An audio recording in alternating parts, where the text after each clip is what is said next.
Good evening and salutations, my B&B fans. Let's talk about Brooke and Taylor. So after Brooke was sitting there talking to Katie about, Taylor, about being back and the fact that her timing is just not good right now because, she's already having, you know, relationship problems with Ridge because of Deacon. Um, And here's the thing that she seems like she's just missing. I'm so glad that somebody pointed that out to me. Because now I kind of feel like a dumbass for not knowing it before. But she says that, she says that Rich is upset because, Deacon wants to have a relationship with his daughter. And I'm like, no, that's not why he's upset. That's not why he's upset. He's upset because Deacon is coming to your house and he doesn't like his presence being there. That's why he's upset. I felt like when she said that, or she said something close to that, I was like, no, that's not why. And the fact that you didn't figure that out yet, is just an issue. I mean, it should have been clear as day when he kicked out your daughter and was like, hey, listen, if they want to have a relationship, they can have it outside these four walls. I don't understand how that just went right over her head. Anyway, she goes over to talk to Taylor. And she does this on this gesture of breaking bread, brokering peace between the two, and maybe becoming friends. And I'm just like, I don't know how true that is. Just saying, keep your friends close, keep your enemies closer. Now, there was something that Taylor did sit there and say. Because Brooke was sitting there asking a bunch of questions like, oh, you're back, and, like, what have you been doing? What have you been up to while you were away? Like, are you seeing anyone? I mean, pretty much what she wants to know is Taylor seeing anyone, so that way Taylor doesn't latch on to Rich. That's literally what she was sitting there asking. And Taylor says something along the lines of, I'm not defined. Oh, I don't need a man to define me. Wow, okay. That's not what she was saying at all. I don't know where Taylor got that from, but clearly it was a shot at Brooke. And Brooke is like, okay, so we're being judgmental now. This is where this conversation is going at. And then she says something else to try to soften it, but it was like, oh, is that any better? And I was just like, no, that's not. You literally was like, Taylor has his way of coming across as very condescending. And the thing that really bothers me about Taylor so far, just being back, is the inappropriate conversations that she's been having with Ridge. Now, of course, before that scene ends, Brooke is like, let's just, the past is the past, let's move forward, let's, we got family, we got kids, it's all connected, for their sake and our sake, peace of mind, how about we just kind of just drop it? Now, the reason why I sit there and say inappropriate conversations is because, they're hugging, you got Ridge and Taylor hugging, and Steffi comes in, and she's all like, oh, I'm so happy to see you two happy and together, and, pretty much just look like in her head that she's just cycling this whole, parent trap thing. And, Taylor's like, well, I want to sit there and speak my truth because, this is what I've been teaching and stuff like that, and I just want to let you know that, I'm always going to sit there and love Ridge. And I'm like, that's, and granted, I get the fact that, she says love as in love, not in love. But she did sit there and say that, she said like an offhand comment about how, I'm always gonna love him or whatever, and not just love, not just oh I'm always gonna love the other person. I felt like she meant like more in love, and when she said that, it was like, so you just gonna tell a married man that you still love him? That's you know, that's appropriate too. That's just appropriate just to come out and say. And the thing is, I know where some people was there going like, well, it could just been like admiration, like it was gonna be a dear friend to me. But that's not the way that I felt like it came off as. And Steffi, well, Steffi was gonna co-sign it anyway. But Ridge didn't even sit there and be like, hey, like, I'm married, right? And of course, she tried to correct herself afterwards, like, oh, well, I'm not going to sit there and get in your way. I know you're married now and stuff like that. It's like, you say it like it's just some sort of, it's this little inconvenience marriage thing, like. And of course, Steffi being Steffi, talks about Brooke, what Brooke is doing to poor old, dear old Reg. Don't get me wrong. I'm not saying it's right that she is totally cool with the fact that Deacon is spending time there where he lives, but, she comes across like, Brooke is like the damn devil at this point.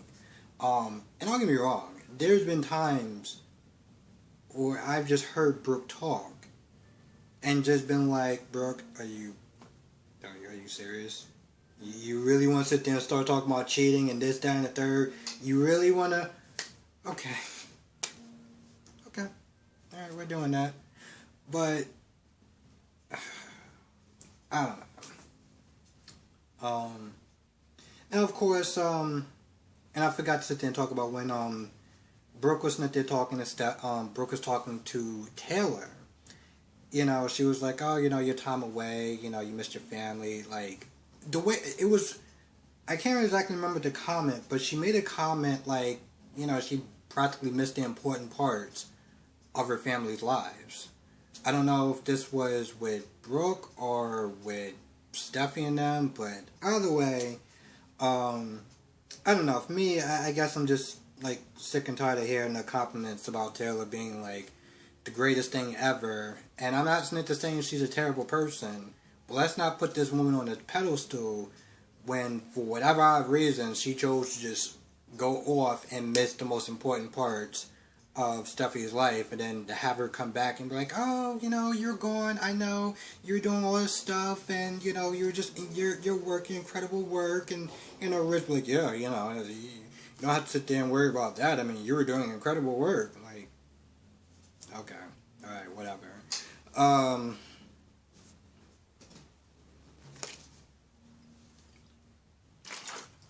Now, afterwards, at some point, Steffi is talking to Ridge about Taylor. And I felt like the way she was trying to steer this conversation, one of the questions that she asked Ridge was, what do you think your life would have been like if you would have wound up staying with Taylor? And I'm just like, well, why does that matter? I mean, his life isn't with Taylor, What are you trying to get him to sit there and say, that his life would have been much better off with Taylor than Brooke? Is that what you're sitting there saying? Because, one, okay, it might have been. But, he made the choice that he made. What do you want him to do? You want to unmake that choice now? Like, where does this conversation go? I felt like when she kept talking, I was like, just sitting there writing, like, what is your end game? Where are you going with this conversation? And, of course, I don't know. It's weird because I feel like sometimes I'm defending Brooke, and I'm not just saying she's the best character or whatever, but I'm trying to look at it from Brooke's point of view of being stuck, trying to support her husband, getting backlash from her husband for pretty much trying to support, her daughter in her relationship with her dad, which up until this point hasn't really been doing anything or things that, Ridge is there trying to accuse him or is there saying he's going to do. So, there's that. Now, of course, you have Sheila and Deacon. I almost kind of forgot about them because I don't really feel like they did that much of anything. Except for the fact that, Deacon tried to play 20, try to get Sheila to play 20 questions. It was like, no, we're not doing this. We're not doing this. We're not doing this with you. We shouldn't have been doing it with Steffi. Just get to the damn point. And of course, he's like, oh, well, Taylor's back. And I'm just like, it almost seemed like he was kind of excited to give her bad news. And of course, exactly what it was bad news, because not only is Steffi a roadblock into getting to know her son, but now you have Taylor as backup. So now at this point, she is mad about that. She's envious of the progress that Deacon is having. And it just kind of sucks all around for her. And it seemed like Deacon didn't really sit there and say much. Like, well, you know, just stick in there. You know, just, you know, hang tough or whatever. I mean, he invited her to the bar so he could sit there and brag about his progress. Well, so he could sit there and talk about